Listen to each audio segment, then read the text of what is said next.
Well, we were warned.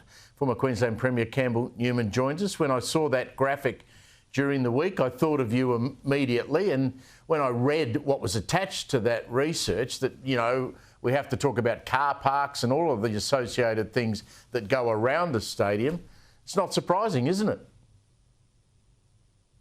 Well, you know, I'm really quite angry about this because the various proponents and hucksters and boosters, it's quite shameful, but actually what's going on in this city, have been deliberately misleading people about the impact on the park. And I'm afraid the government, well, maybe they've drunk the Kool-Aid and they believe this, but it's just not true.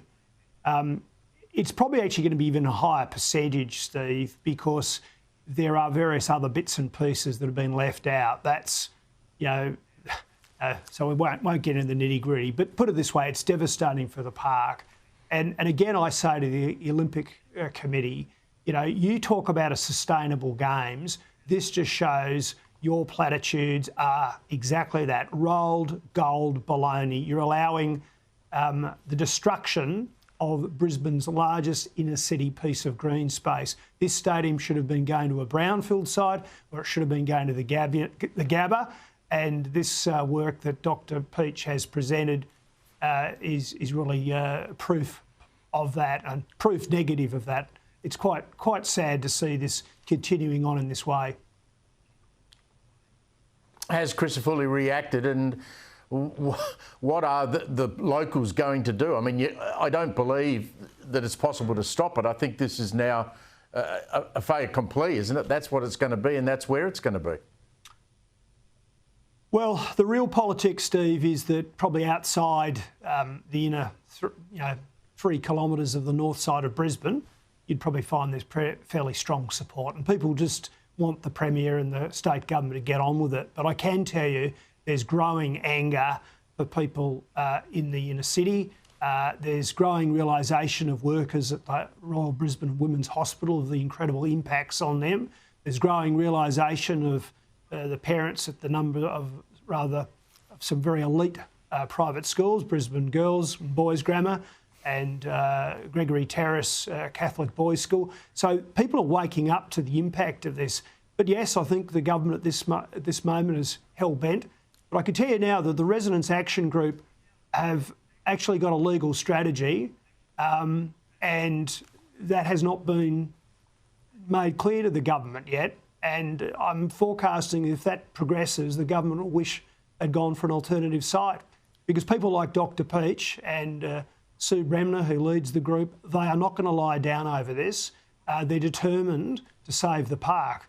And I'm with them on that, I'm afraid. And, you know, the government should have gone elsewhere.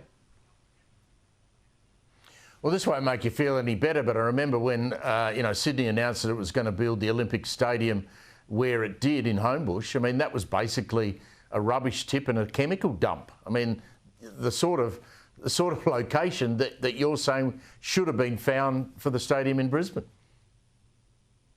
Look, that's what the sort of whole narrative from the IOC is, that we want to have a sustainable games and we want to leave a legacy. Well, a legacy is taking a degraded brownfield site.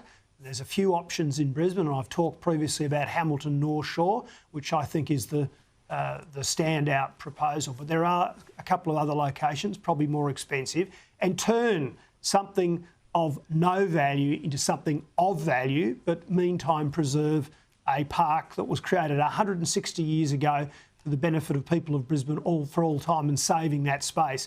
That's the appropriate thing to do. And really the IOC shouldn't be allowing this to happen.